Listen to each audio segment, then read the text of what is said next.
Samuel Gorohona, bonjour. Bonjour. Samuel, vous êtes maître de conférences en sciences économiques et chercheur à l'Université de la Nouvelle-Calédonie, également responsable du campus de Bako, ici à Koné où on vous rencontre aujourd'hui. Ces dernières années, vous avez travaillé sur les sujets du comportement électoral sur le territoire et sur celui également des inégalités sociales. En quelques mots, est-ce que vous pourriez nous parler un peu de vous, de votre parcours, d'où est-ce que vous venez en Nouvelle-Calédonie, quel a été votre parcours étudiant et professionnel? Alors moi, je suis originaire d'une tribu juste à côté, sur la transversale. Du coup, moi, j'ai fait l'école à la tribu de la Felle, puis après j'ai fait le collège à Koné, le lycée Jules Garnier, et après du coup, je suis parti directement pour faire des études d'économie dans l'Hexagone. Je précise juste que voilà, à l'époque, il n'y avait pas beaucoup de choix, notamment au niveau du lycée. C'est pour ça que j'ai dû partir à Nouméa du coup pour faire le lycée. Et comment vous vous êtes retrouvé responsable du campus de Bako? Alors, disons que les trajectoires sont toujours très compliquées, notamment quand on n'a pas forcément idée de ce qu'on veut faire plus tard. On sait juste parce que nos parents nous le disent et nous ont répété qu'il faut participer à la construction du pays, étudier pour pouvoir prendre les responsabilités. Mais bon, on n'a pas autour de nous non plus d'exemples qui nous permettraient de dire bon, c'est tel métier ou tel autre métier. Donc c'est vrai que c'est au fur et à mesure du cheminement que du coup je me suis orienté vers l'économie. Donc j'ai fait ma thèse en économie à Paris 1 à l'université Panthéon-Sorbonne, et donc du coup à partir de là, le parcours universitaire est possible parce que voilà, quand on a sa thèse, qu'on est qualifié pour pouvoir postuler au poste de maître de conférence. Donc du coup, j'ai eu la chance, après avoir soutenu, quelques années après, puisqu'il n'y a pas... les emplois, on ne les a pas comme ça, mais du coup, j'ai pu avoir l'opportunité de postuler à l'Université de la Nouvelle-Calédonie et d'avoir un poste. Et l'université m'a proposé de mener justement ce projet d'antenne universitaire en province nord pour participer au rééquilibrage et essayer d'apporter à proximité de populations qui n'auraient pas forcément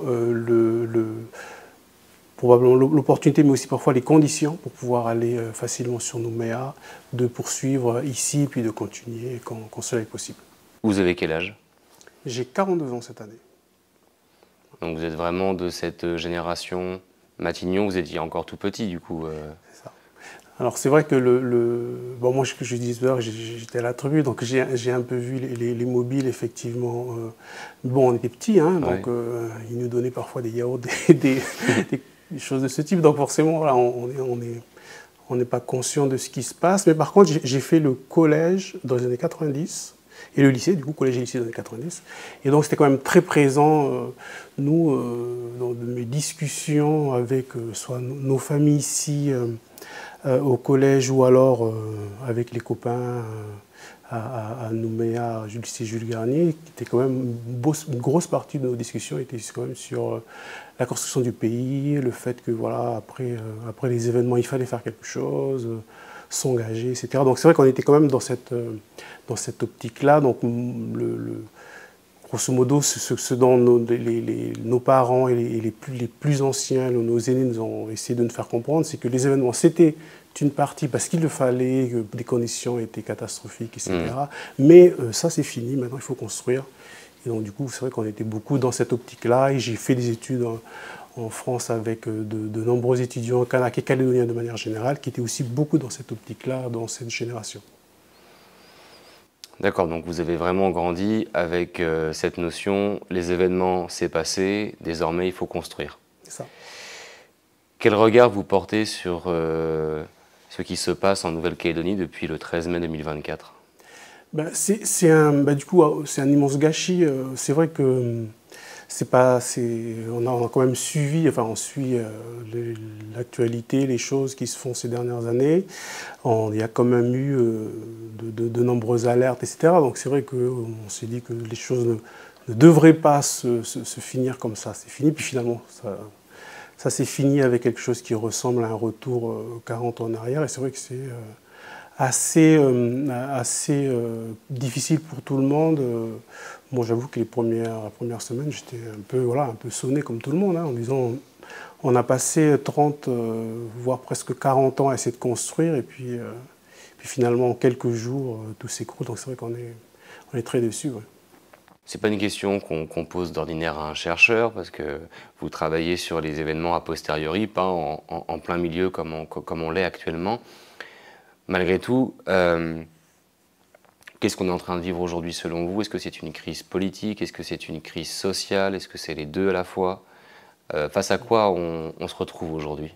Alors, je crois que la difficulté dans ce pays, c'est que nous avons une histoire qui est une histoire coloniale, et que donc les inégalités que l'on a, ce sont des inégalités qui sont certes sociales, mais qui se confondent avec des inégalités ethniques. Donc, le fait qu'on ait la confusion des deux, enfin, que les deux se rejoignent, fait que c'est plus explosif que ça pourrait l'être dans d'autres endroits du monde.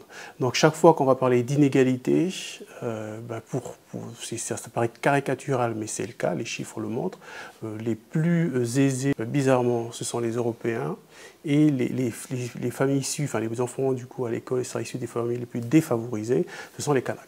Et après, on peut comme ça faire au niveau social les différentes classes, et malheureusement, ça se confond avec les communautés en Calédonie. C'est ce qui rend la chose explosive, parce qu'au-delà du social, on peut y ajouter du politique, du culturel, etc. Effectivement, on est en plein dedans, donc c'est difficile d'en tirer des analyses, mais si on reprend Fraisse 95, donc un économiste qui a écrit un ouvrage sur la Nouvelle-Calédonie, il expliquait que parmi les éléments qui ont contribué au mouvement, ou en tout cas au fait que le mouvement des années 80 ait pris de l'ampleur, il y avait aussi la crise sociale. C'est-à-dire que vous aviez un boom du nickel, et puis après le boom du nickel, certaines mines ont commencé à fermer, il y a eu beaucoup de gens, et les premiers à être licenciés sont souvent été les Kanaks en fait. Et donc du coup ils sont retournés en tribu, et ça a contribué comme ça sur le fond politique. Il y a eu aussi les inégalités sociales et la situation sociale qui était difficile pour beaucoup de monde, qui font qu'au final, les gens étaient disponibles et disposés à entrer dans des affrontements, dans ce genre de choses, des luttes plus dures. Là. Alors que peut-être que s'il n'y avait pas la crise économique ou des difficultés économiques, peut-être que les gens seraient pris par ailleurs dans des emplois, etc. Et donc du coup, on n'aurait pas... Et la situation aurait peut-être été moins dure. Mais bon, ça, c'est juste des analyses. Après, il y a d'autres choses plus politiques, plus culturelles, etc. En 2017, à ce moment-là, on est déjà en train de préparer le bilan des accords, enfin vous surtout, dans vos travaux. Et vous publiez un article en collaboration avec Catherine Riss, intitulé « 25 ans de politique de réduction des inégalités, quels impacts sur l'accès au diplôme ?» L'article commence ainsi: « Les 25 dernières années ont été marquées par un progrès économique et social important. Un niveau moyen de revenus par habitant comparable à celui de la métropole, comparable également à ceux des pays voisins, comme la Nouvelle-Zélande par exemple, et nettement supérieur à celui des autres États insulaires du Pacifique. Cette prospérité a cependant généré de fortes inégalités socio-économiques qui ont été identifiées comme handicapantes pour la croissance future. » Qu'en est-il finalement de ces inégalités, en particulier face à l'éducation ? Alors c'est vrai que les inégalités, donc on a indiqué, elles sont sociales, mais elles sont aussi communautaires. Et malheureusement, c'est vrai partout dans le monde, et c'est vrai évidemment en Calédonie aussi, les enfants les plus défavorisés réussissent moins bien à l'école que les enfants les plus favorisés. Donc c'est vrai à Paris, c'est vrai dans la campagne, dans la région d'Auvergne, etc. Donc c'est vrai partout. Voilà. Donc c'est vrai aussi en Calédonie, les différences, comme j'ai indiqué tout à l'heure, c'est que les enfants défavorisés, ils ont une couleur particulière en Calédonie comparativement à ce que l'on peut observer ailleurs. Et donc, comme à l'école, il y a de la reproduction sociale, il est évident que les taux de réussite des plus favorisés, évidemment, sont meilleurs que les plus défavorisés. Et on observe malgré tout, suite aux accords de Matignon et Oudinot de 88, puis l'accord de Nouméa, des grande politique de rééquilibrage. Et il y a eu des constructions, je parlais tout à l'heure, des choix de lycées, mais c'était pareil avant le choix du collège, etc. Donc il y a eu des constructions de collèges, de lycées, d'écoles, et qui font que de plus en plus de monde ont eu accès plus facilement à l'éducation, à la formation, etc. Et donc on ne peut pas nier le fait qu'il y a eu de plus en plus de personnes issues des populations défavorisées, particulièrement des Kanaks, qui ont réussi à l'école. Après, cette réduction des inégalités, évidemment, elle est beaucoup plus vraie pour certains niveaux de diplôme. Pour le bac, ça s'est quand même beaucoup amélioré. Oui. Et un peu moins vrai pour les diplômes supérieurs, d'études supérieures. Et donc, souvent, je donne cet exemple-là. Vous avez en 89, les Kanaks sont moins de 1% de la population à avoir un niveau d'études supérieures, un diplôme d'études supérieures, alors que les non-Kanaks sont à 6%. Oui. En 2019, les Kanaks ont bien amélioré, donc ils sont à 5-6%. Donc ils ont, en 30 ans, rattrapé le niveau des non-Kanaks il y a 30 ans, enfin en 89 du coup. Oui. Alors que les non-Kanaks, du coup, en 2019, atteignent près de 30% de diplômés du supérieur. Et donc ça montre bien qu'effectivement, il y a des évolutions qui sont positives, mais les inégalités, elles sont quand même toujours là et le fossé n'a pas été comblé. Parce qu'effectivement, donc vous avez cité certains chiffres, j'en ai trouvé d'autres dans votre article. Les Européens qui représentent 33% de la population, on rappelle qu'en Nouvelle-Calédonie, on est autorisé à faire des statistiques ethniques, ce qui pourrait peut-être choquer si on est regardé ailleurs, mais ici on a le droit de le faire pour toutes les raisons qu'on a évoquées tout à l'heure. Les Européens, 33% de la population, presque 80% des diplômes du 2e et 3e cycle. Les Kanaks, 41% de la population, 7% des diplômés du 2e et 3e cycle. L'évolution des niveaux d'études est plus visible encore lorsqu'on se focalise sur les études supérieures. Est-ce qu'il y a une corrélation également avec l'accès à l'emploi ? Et justement, l'ascenseur social, c'est vrai partout dans le monde, et c'est vrai évidemment en Calédonie. L'ascenseur social, c'est l'éducation, le fait qu'on peut être issu de familles défavorisées d'agriculteurs en France, et bien réussir ses études et devenir ingénieur. Donc, le problème après, c'est la reproduction des inégalités. Il faut arriver à casser la reproduction des inégalités et faire en sorte que des populations défavorisées réussissent mieux. Et donc ça, on a parlé des politiques publiques, de mise en œuvre, etc. Et après, dès l'instant où on a nos diplômes, est-ce qu'on a le niveau d'emploi équivalent ? Alors, ce qu'on a regardé aussi à l'université, dans les études, c'est qu'on a regardé la probabilité d'être en emploi selon le niveau de diplôme. Et on constate effectivement une réduction des inégalités. Donc, ça veut dire que les Kanaks ont effectivement moins de probabilité, c'est prouvé statistiquement, moins de probabilité que les Européens, par exemple, d'avoir un emploi à diplôme équivalent.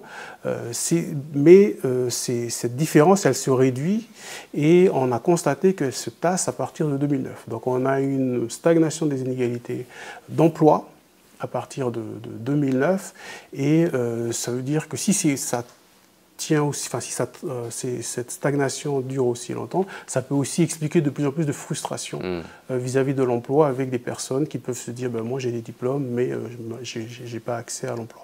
Alors c'est un élément d'explication, il y a bien d'autres éléments. On entend beaucoup de jeunes diplômés qui nous disent je rentre au pays du Canada ou de France avec des diplômes et je ne trouve pas de travail. Voilà, donc c'est un élément d'explication. Après, ce qui est compliqué avec l'emploi et les statistiques, c'est que nous, on va mesurer statistiquement avec un grand nombre et voir si effectivement à diplôme équivalent, même âge, même sexe, etc., on essaie de mesurer si on a les mêmes probabilités.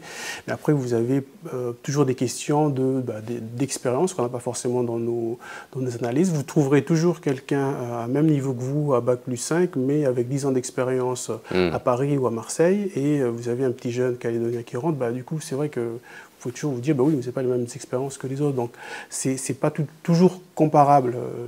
Les éléments ne sont pas toujours comparables. Nous, ce qu'on a essayé de faire aussi avec les autres collègues universitaires, c'est qu'on a essayé de mesurer, puisqu'on n'a pas la variable être citoyen ou pas, on a mesuré avec natif ou pas natif. Eh bien, on constate qu'en termes pareil, avec même niveau d'études, etc., en fait, dans le privé, globalement, finalement, il y a pas on ne trouve pas un effet positif significatif, sauf dans le secteur de la mine. Donc ça veut dire que le secteur de la mine joue bien le jeu de l'emploi local, même si ici je mets des guillemets parce que dans nos variables, c'est que la variable natif, mais qu'il y a des secteurs qui ne jouent pas forcément le jeu et que donc ça se voit dans les statistiques puisqu'on n'a pas le facteur positif significatif qui apparaît. Un autre extrait de l'article, nous avons ainsi montré qu'il existe toujours en Nouvelle-Calédonie de fortes inégalités ethniques dans l'accès à l'emploi et dans les revenus. 67% de ces inégalités totales d'accès à l'emploi sont dues aux différences de caractéristiques et 30% restent inexpliquées. Entre parenthèses, et pourraient néanmoins être liées à la discrimination.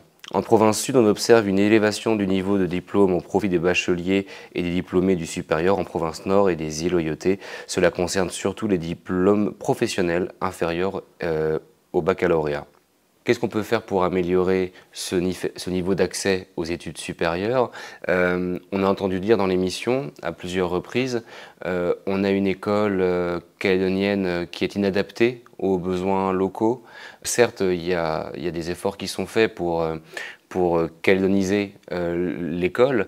Malgré tout, on entend encore dire dans nos interviews, le problème c'est qu'à l'école, on nous apprend à être français et donc à ne pas se réaliser en tant qu'hommes et femmes d'ici.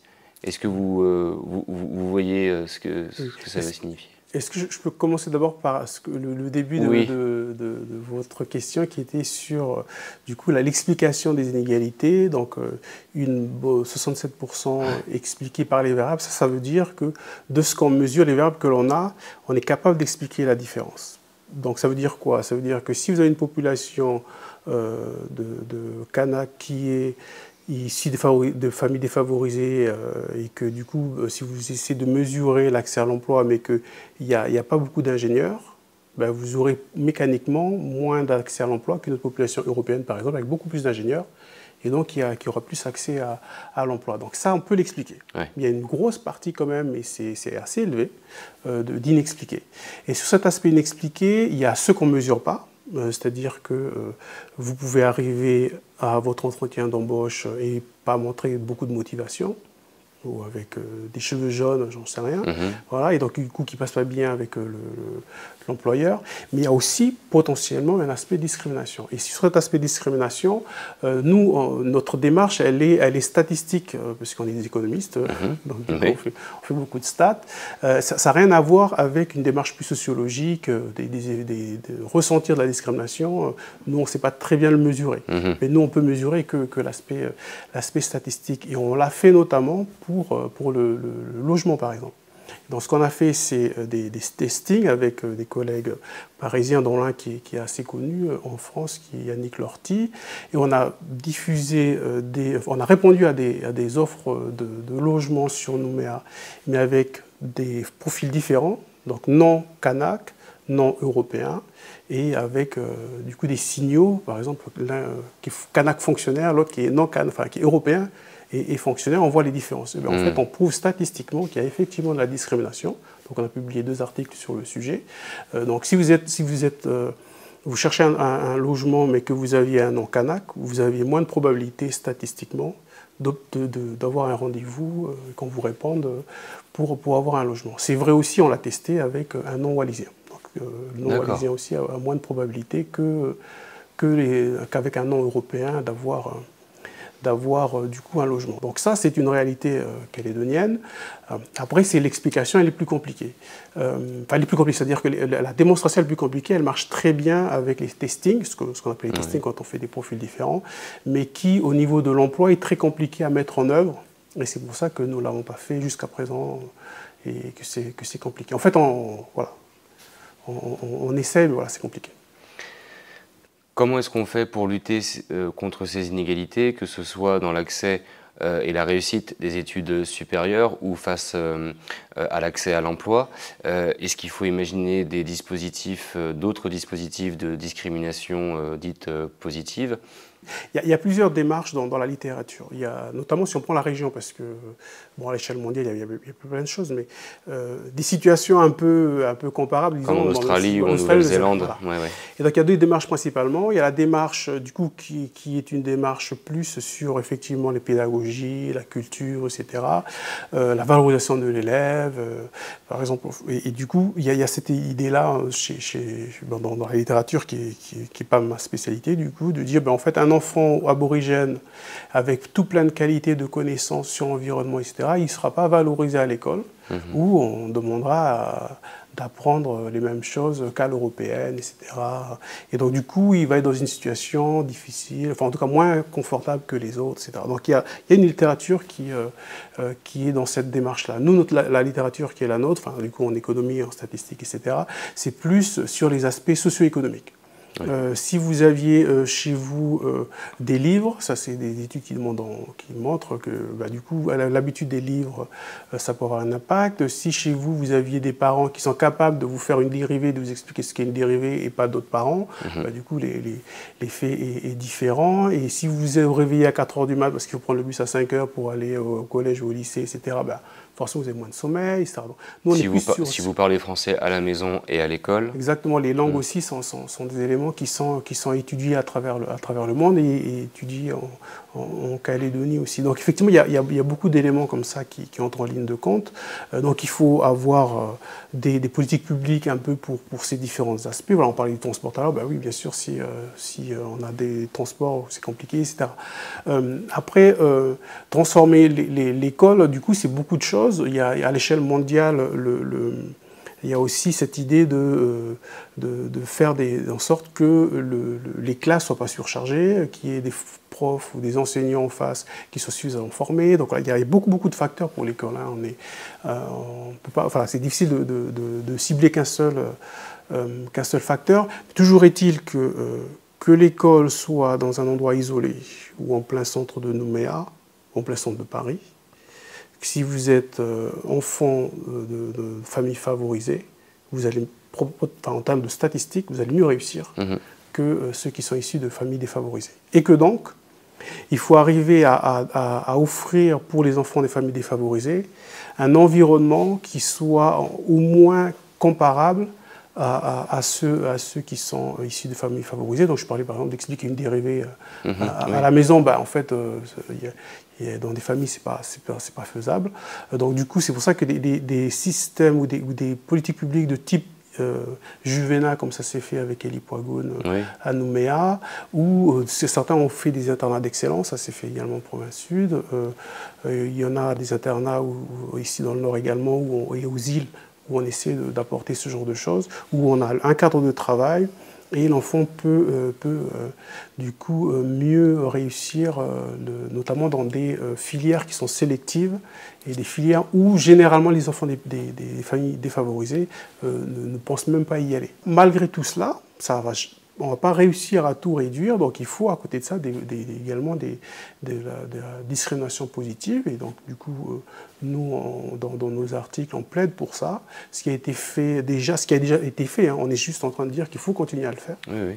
Et les discriminations positives, c'est comme ce qui a été fait pour le programme 404 devenu Cadre Avenir, arriver à casser la reproduction sociale, parce que c'est ça en fait. La reproduction sociale, je l'ai dit tout à l'heure pour mon parcours, moi, j'avais personne autour de moi pour pouvoir dire « Ah ben, je veux bien être pour tel métier, tel métier ». Donc si on veut casser la reproduction sociale, il faut aussi arriver à faire en sorte qu'il y ait des modèles, des gens auprès desquels on peut du coup s'identifier. Et donc c'est pour ça que des dispositifs comme Cadre Avenir, ça ramène quand même en Calédonie des personnalités du coup, parce qu'ils ont fait de belles études et qui sont directeurs de ci ou de ça, etc., qui sont du coup des modèles également pour les plus jeunes, les enfants, etc. Et donc ça montre que c'est possible en fait. C'est pas parce que, même si toutes les statistiques que j'ai indiquées, qui sont vraies à l'échelle mondiale, hein, c'est pas qu'ici, mais ça montre qu'effectivement, il n'y a pas de ce qu'on appelle en sociologie, il n'y a pas de déterminisme. C'est pas parce que vous venez vous êtes enfant de paysan que vous ne pouvez pas devenir ingénieur et travailler dans de grosses entreprises. Donc voilà, ça paraît simple de dire ça, mais en fait, statistiquement, c'est quand même compliqué. C'est pour ça qu'il faut mettre en place ce type de politique publique de discrimination positive.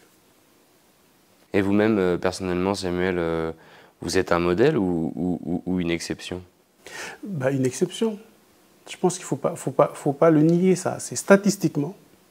Vous allez toujours trouver un ou deux qui ont fait de belles études, mais dans votre famille, dans votre tribu, moi je viens de la tribu, c'est sûr que il n'y a pas, ça ne court pas les rues. Hein. Donc il ne faut pas se mentir. C'est pour ça que je dis que statistiquement, ça c'est une exception. Mais après, il faut mettre en œuvre les politiques publiques pour faire en sorte que ce ne soit plus des exceptions. Et c'est faisable. Hein. Ce n'est pas des politiques publiques, on les a indiquées tout à l'heure, d'accompagnement, etc. C'est tout à fait faisable. Et c'est vrai et c'est aussi important pour la société de manière générale. Si les grandes écoles comme Sciences Po, comme HEC, comme l'ESSEC, etc., se sont mis à la discrimination positive, c'est parce qu'ils ont bien conscience que dans une société, si on n'est pas un peu inclusif ou si on n'essaye pas de faire participer tout le monde, monter dans le même train, au final, ça va créer des tensions dans la société. Et c'est pour ça que c'est hyper important, en fait. On enrichira la société, on va aussi faire en sorte que la cohésion soit meilleure dans une société si on arrive à intégrer plus de monde. Et on ne peut pas toujours laisser de côté certains, sous prétexte que les règles sont de l'égalité républicaine et qu'il faut les mêmes règles pour tous, etc. Ça c'est un argument, ça peut se comprendre. Mais vous ne pouvez pas dire qu'on va fixer les mêmes règles à l'entrée de Sciences Po pour des enfants de diplomates qui ont fait 3 fois le tour du monde et qui parlent 4 langues, comparativement à des enfants d'ouvriers ou des enfants d'agriculteurs qui, eux, sont restés dans leur petit village et qui n'ont pas forcément les mêmes chances du coup d'accéder à Sciences Po. Donc c'est pour ça qu'il faut faire des politiques publiques qui permettent du coup de faire entrer des gens, y compris des gens de banlieue, qui entrent à Sciences Po. Et pareil, en Calédonie, il y a le dispositif qui font qu'il y a des lycées de l'intérieur et des îles qui permettent à quelques jeunes comme ça d'intégrer Sciences Po année après année. Il faut le faire parce qu'autrement on va laisser de côté une partie de la population et ça peut, en termes de société, c'est ce qui nous a explosé à la figure ces derniers jours, on va avoir des gens qui seront sur le bord de la route, qui verront le train passer et qui seront tentés de prendre les cailloux pour balancer sur le train. Et s'ils font ça, évidemment, c'est qu'on n'aura pas réussi. Beaucoup disent qu'au lendemain de ces événements, il faudra un reset du système. Selon vous, l'école devra en faire partie. Ça reste quand même le creuset du vivre ensemble, au même titre que l'entreprise, l'école? Oui, l'école, vraiment, là, j'ai parlé de mon cas, mais les parents, c'est encore pire. Ouais. C'est que à leur époque, bon, il y avait quand même l'école indigène, hein, l'école publique, du coup, qui était faite pour ce qu'on appelle à l'époque les indigènes, du coup, les personnes en tribu. Donc, du coup, c'est beaucoup les missions catholiques et protestantes qui ont quand même donné la formation à l'époque de nos parents, qui, du coup, après le collège, du coup, c'est un peu fermé.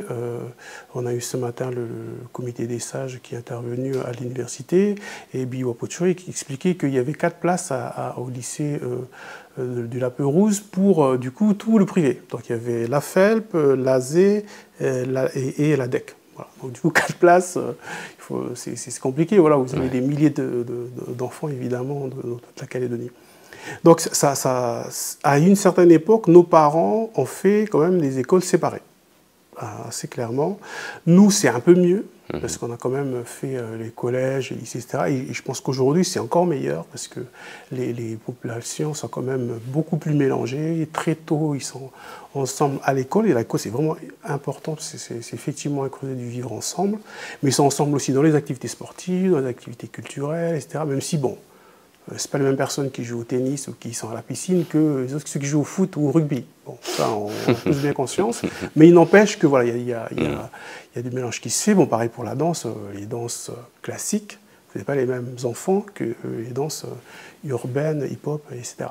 Donc c'est vrai que voilà, il y a quand même des différences, mais il y a un brassage qui se fait et l'école a évidemment est peut-être le lieu le plus important pour cela, et d'autant qu'il y a toutes les valeurs du coup de respect, etc. et de respect des autres, des convictions des autres, etc. Qui sont aussi diffusées.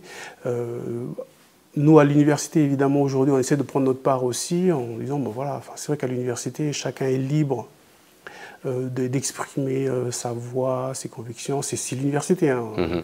Les enseignants peuvent être d'un côté et de l'autre, les étudiants également. Mais voilà, après, il faut aussi arriver à faire en sorte qu'on puisse vivre ensemble et se mélanger. Et c'est quelque chose dont on avait l'impression ces dernières années quand même qu'on y arrivait. Petit à petit, on est quand même beaucoup progressé. Mais effectivement, voilà, ce type d'événement qui nous arrive en ce moment nous fait un peu penser que peut-être le chemin est encore long, mais il n'empêche qu'on ne peut pas effacer d'un revers de main comme ça 30 ans de paix et de fait que les populations se sont mélangées. Et je pense que ce qui explique aussi qu'il y a aujourd'hui quand même une grande partie de la population qui n'a pas envie de revivre séparés, etc. Et donc je pense que moi je reste optimiste là-dessus dans le sens où après ce qui s'est passé, tout le monde voudra revenir à un vivre ensemble et essayer de faire en sorte que nos enfants se côtoient, etc. Merci encore Samuel pour toutes vos réponses. En conclusion, est-ce que vous auriez une pensée, un message à adresser au pays et à tous les habitants de la Nouvelle-Calédonie? Je pense, c'est difficile de dire on a un message à passer, etc. Je vais juste revenir encore sur ce qu'on a parlé de déterminisme. Tout ce qu'on dit là, évidemment, ça ne veut pas dire qu'il y a des barrières quand on est issu des familles défavorisées. Évidemment, j'en fais partie et plein d'autres ont fait des études brillantes. Ils sont ingénieurs, ils sont dans les hôpitaux, etc. Donc voilà, il y a quand même, pour moi, c'est une des valeurs essentielles qui sont les nôtres. On parle beaucoup, j'ai bien aimé ce qu'on dit ce matin les sages quand ils sont venus à l'université. C'est Tayeba Haifa qui disait qu'il y a le respect et l'humilité, il y a le travail. Et je pense effectivement ça c'est une des valeurs également qu'on a beaucoup dans nos familles. Et par le travail, on peut faire énormément de choses. On peut casser énormément de barrières. Et donc du coup, je pense que ça c'est aussi quelque chose qui est hyper important dans ce qui va advenir demain de la société qu'on fera. C'est par le travail qu'on fera une société meilleure. Et je pense que ça c'est hyper important de le rappeler. Samuel Goro Ona, merci. Merci.